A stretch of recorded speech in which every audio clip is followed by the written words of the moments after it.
The GPS kept repeating the same words in a soft, calm voice.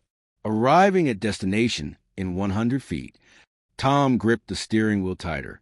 His wife, Claire, leaned forward, squinting through the foggy windshield. Ahead of them, a sign flickered in the mist, its letters barely visible, glowing faintly in their headlights. Welcome to Ash Grove. But that couldn't be right. Tom knew it couldn't.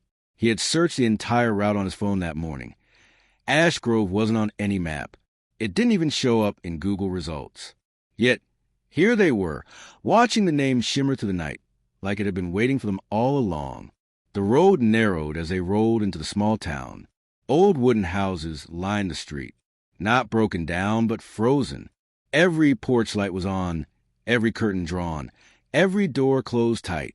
A gas station stood on the corner, glowing faintly yellow, its neon sign buzzing in the quiet. Claire whispered, "Tom, this place looks stuck." Then, as if on cue, all the lights in town went out at once. The dashboard screen flickered. The GPS voice glitched. The same words repeated again and again, slower each time. Arriving at destination, Tom turned the wheel, ready to head back the way they came. But the road behind them was gone. The asphalt ended abruptly in a wall of thick fog. He pressed the gas, but the car wouldn't move. The GPS let out a soft beep. Then new words appeared on the screen. "You can't leave yet." Claire gasped. Tom froze.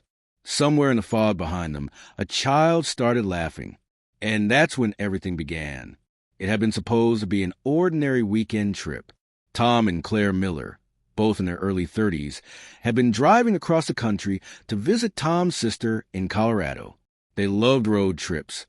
The open sky, quiet roads, small towns with diners that smelled like coffee and pie.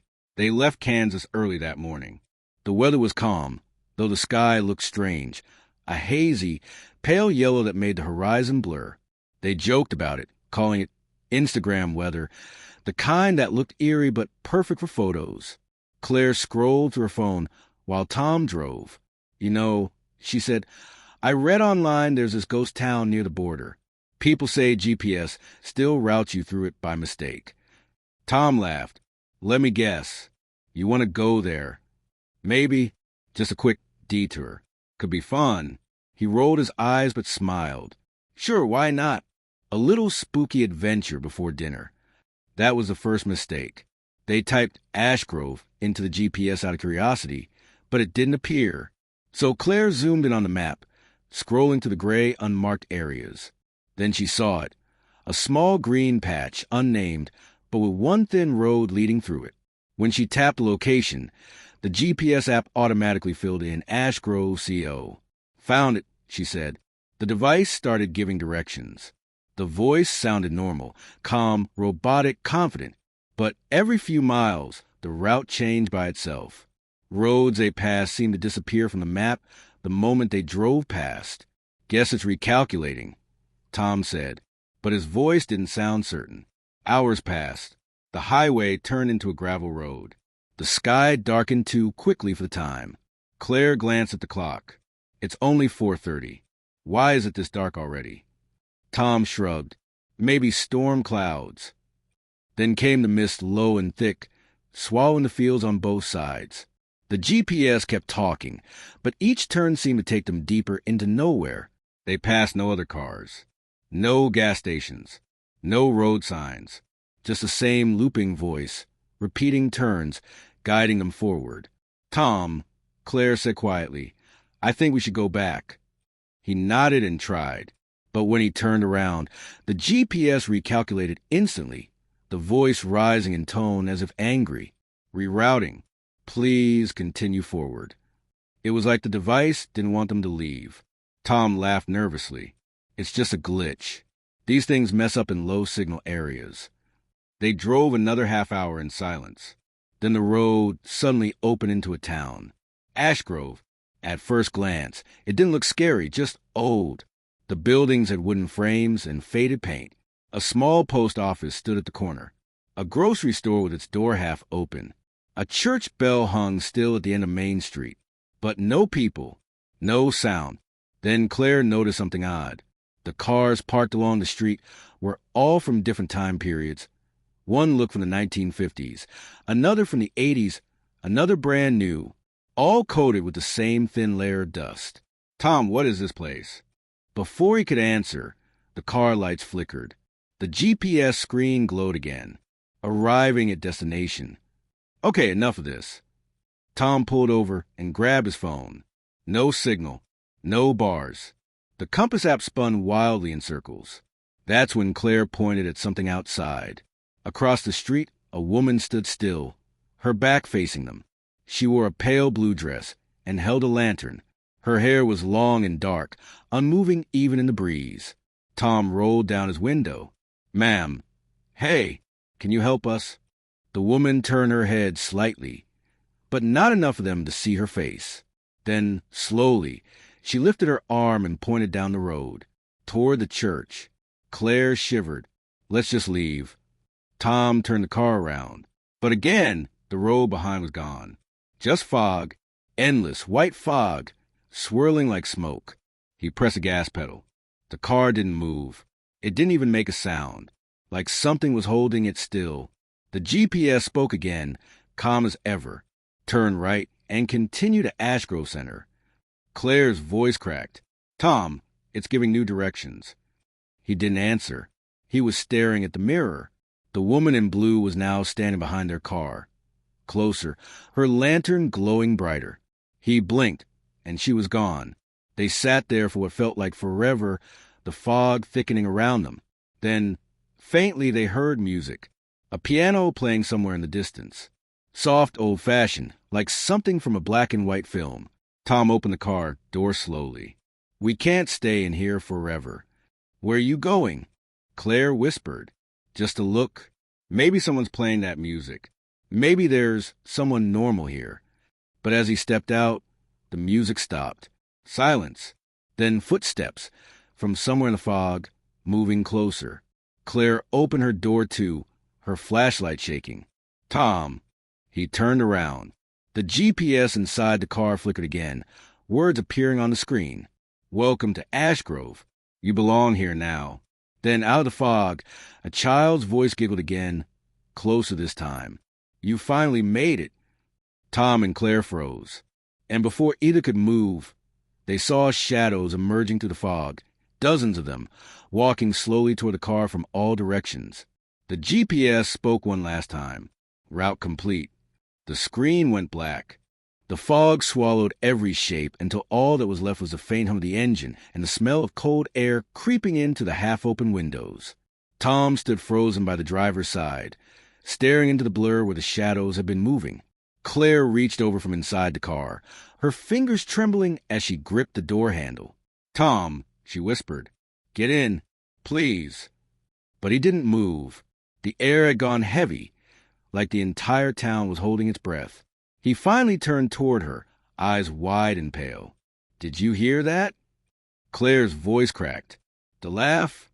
He nodded slowly. And then the laugh came again, but this time closer. It was a high, playful giggle that didn't fit the dead silence of the town, like a child playing hide-and-seek in the dark. Claire yanked the passenger door open. "Tom, I'm not kidding. Get in now." He climbed in quickly and slammed the door. The moment the latch clicked, a soft thud hit the back of the car. Then another, and another. Someone or something was knocking. The knocks grew louder, harder, faster. Claire screamed as the entire trunk shook violently, like someone was trapped inside it. Tom grabbed the keys and turned the ignition. Nothing. The engine didn't even try to start. The dashboard lights blinked randomly. Seatbelt warning, oil light, open door alert, all flashing at once. Then the radio switched on by itself. A low crackle of static filled the car. Through it, a woman's voice whispered, "Stay where you are. They can smell fear." Claire's eyes went wide. Who said that? Tom reached for the volume knob, but the moment he touched it, the voice grew louder. "Stay where you are. They only come when you move." He looked outside. The shadows had stopped advancing. They were standing still in the mist. A dozen shapes, faint but human-like, completely motionless. Claire's breathing quickened. Tom, what if she's right? He swallowed hard, his throat dry. We're not waiting to find out. He pressed the ignition again, slamming his hand against the steering wheel. Come on. The engine sputtered once, then came alive. He shifted into reverse, but before he could hit the gas, the GPS screen blinked on. Warning. Exiting Ash Grove may result in loss of route. Good. Tom hissed. I want to lose the route. The car lurched backward into the fog. The shadows faded from view. Claire clutched her seatbelt, watching as the town disappeared behind them. But after only a few seconds, the fog thickened so much they couldn't see even a foot ahead. Tom slowed down, and that's when he noticed the road again. It wasn't gravel anymore. It was cobblestone. Tom, Claire said shakily, this isn't the road we came on. He slammed the brakes and stared out the window. Through the mist, faint yellow lights flickered on both sides. Street lamps. And behind them, houses. The same houses they'd seen when they entered. No, he whispered. That's not possible. They hadn't moved at all. Somehow, no matter how far they drove, they were back at the center of Ash Grove. The car came to a full stop in front of the same flickering gas station. The same dusty cars. The same silence. Claire covered her mouth. It's looping. The GPS lit up again, showing a blank map with only one glowing red dot labeled "You are here," and beneath it new text appeared. No exit available. Tom felt the air leave his lungs. There's no way this is real. Then, from the corner of his eye, he saw movement. Inside the gas station, a light flickered on behind the glass. Look, Claire said, pointing. Someone's there. For the first time, a sliver of hope flickered through them. Tom stepped out, flashlight in hand. The bell above the gas station door jingled as he pushed it open. Inside, the place looked untouched, like it closed just an hour ago. Snacks lined the shelves. A fan on the ceiling creaked back and forth. A faint smell of oil and gasoline filled the air. Hello, Tom called out. Is anyone here? Silence. Then a voice answered, slow, tired, and low. You shouldn't have stopped here. Tom spun around. Behind the counter stood an old man wearing a worn-out gray cap and a dusty flannel shirt. His skin looked pale, almost gray, his eyes sunken but alert. Sir, Tom said, thank God. We've been lost for hours. Our GPS. I know, the man interrupted. That's how you got here. Claire stepped inside cautiously. What do you mean? The old man sighed. Every few years, someone new finds Ash Grove on their screen. Always by accident. Always at night. Tom frowned. So where are we? You're in the last town on the GPS, the man said flatly. And once it finds you, there's no going back. Claire's voice trembled. What happens if we try? He gave a hollow laugh. You'll just drive in circles until the road takes you back here. Tom stared. That doesn't make sense. The old man looked him dead in the eye. Neither does this place. Then he pointed toward the back window of the station. Through it, Tom could see the fog swirling faster, like a storm forming. They don't like new people, the man said. The ones outside, the shadows. They were once like you. Claire shook her head. No, this isn't happening.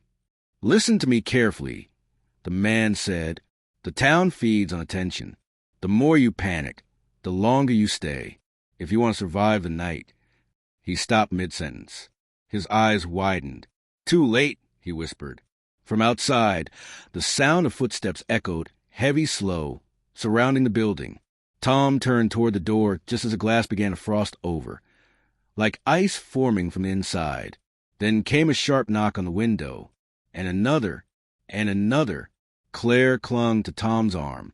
What do we do? The old man backed away slowly, shaking his head.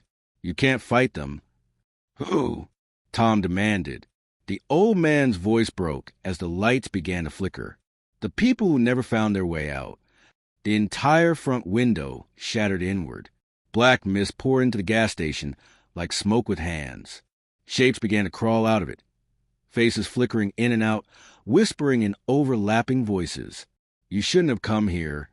The GPS inside the car started speaking again from outside the building. Its voice was warped and distorted now. Rerouting, stay on the path. Tom grabbed Claire's hand, pulling her toward the back door. The old man didn't move. He was still staring at the window, his lips trembling. "Run," he finally said. "Run before they remember your names." Tom kicked open the back door and they bolted into the fog. But instead of finding the open road, they ran straight into something else. A street lined with people. Dozens of them, standing perfectly still. Their eyes all glowing the same pale white. Each one of them was whispering the same words in unison. "Welcome to Ashgrove." And then the church bell rang. Once, twice, 3 times. Tom looked up toward the sound. The bell tower loomed above them, and inside it, for just a moment, he saw the shadow of a woman watching them. The same woman in the blue dress. Then lightning flashed, and she was gone. The bell tolled one last time. The fog exploded outward, covering everything. And in the distance, the GPS voice echoed one last broken phrase. "Destination locked."